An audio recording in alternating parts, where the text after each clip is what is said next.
As-Suhaimi hafizahullah. Beliau cerita ada seorang awam jamaah masjid. Sana orang awam itu artinya orang bukan talibul ilm ya. Sholat itu tetap jenggotan, tetap orangnya taat ibadah. Hanya dia diuji anaknya tidak mau sholat. Berusaha dinasehati, suruh hadir pengajian, diajari apa nggak bisa. Tapi satu saat dia pulang dikabari sama ibunya, ya Aba Fulan abshir, wahai ayahnya anak kita, ya, ada kabar gembira, anakmu sekarang sudah rajin sholat. Masya Allah, senang dia. Tidak berapa lama tiba-tiba ibunya bilang lagi, ya Aba Fulan, anakmu mengkafirkan kamu ya. Tidak berapa lama ibunya bilang, wahai Aba Fulan, jangan sentuh aku, kamu kafir. Apa-apaan ini? Jangan sentuh saya. Kemudian si ibu ini pengen beres-beres, mau keluar dari rumah itu. Kata orang laki-laki ini, subhanallah, ini apa-apaan dari kemarin. Akhirnya dia bilang, sudah, kalian di sini saja, jangan keluar rumah, saya yang keluar. Daripada perempuan keluar mau kemana, anak kecil juga mau kemana, sudah saya yang keluar. Ngalah dia. Dia keluar, kemudian nyewa penginapan. Dan dia di penginapan itu kelihatan murung, bingung sekali. Karena sekarang kejadian itu tiba-tiba.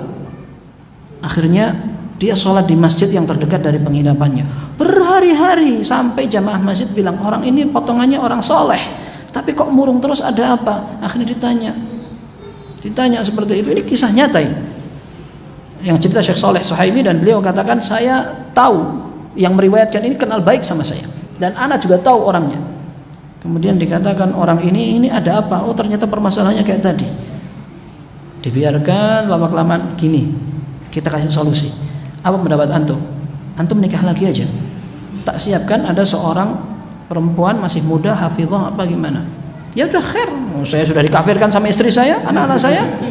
Ya, sudah, nikah apa adanya. Nikah, kemudian dia tinggal di penginapannya. Tiba-tiba beberapa saat datang lagi istri pertamanya sama anaknya, datang minta maaf. Afwan, saya kemarin salah, terlalu tergesa-gesa, saya sudah baca fatwa Syekh Shalih Fauzan, katanya ini salah apa segala macam. Ya khair, kata suaminya, anak sudah nikah lagi. Sekarang anak mau balik ke rumah. Ente mau? Ahlan wa sahlan. Istri anak 2 sekarang. Kalau ente nggak mau, ya ente keluar sekarang. Kemarin anak larang ente keluar karena anak khawatir ente gitu.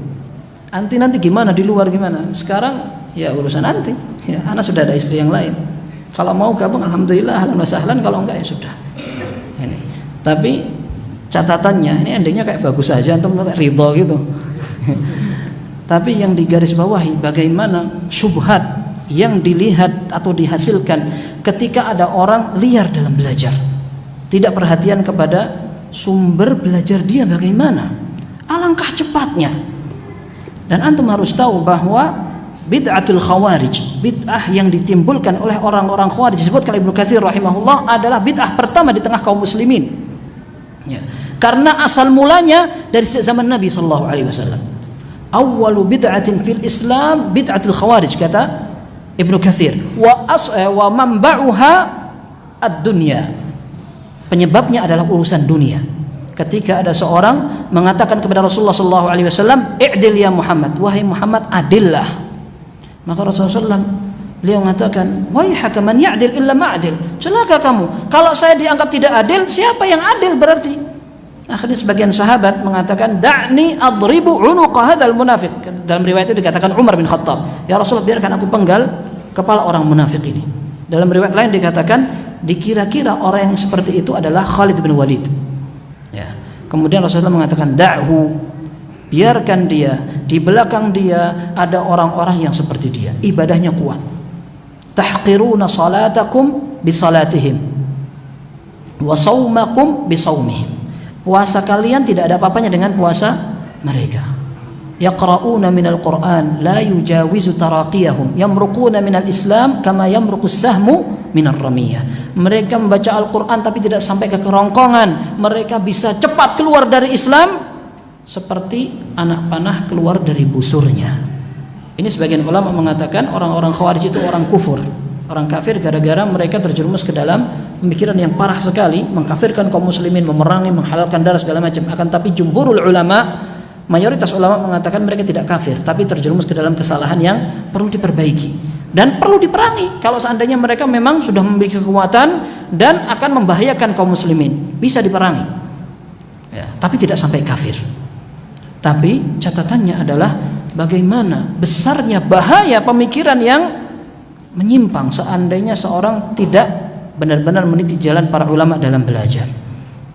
Maka para ulama menyebutkan bahwa belajar itu membutuhkan cara yang tepat, cara yang dituntut dan diterapkan oleh para ulama. Tidak akan berhasil orang yang datang belakangan untuk menempuh cara yang baru yang tidak diterapkan oleh ulama-ulama sebelumnya. Maka seperti yang pernah kita bahas beberapa malam yang lalu di Masjid As-Siddiq, bahwa seorang talibul ilm perlu memperbaiki niatnya. Ini akan mendukung benar langkah dan lurusnya pilihan yang dia lakukan. Dia berdoa kepada Allah Subhanahu wa taala. Kita pernah sebutkan 4 hal yang menjadi landasan keikhlasan seseorang. Dia ingin belajar untuk menghilangkan kebodohan dirinya. Yang kedua, ingin menghilangkan kebodohan orang lain. Yang ketiga, dia ingin menghidupkan sunnah belajar. Dan yang keempat, dia ingin mengamalkan yang dipelajari.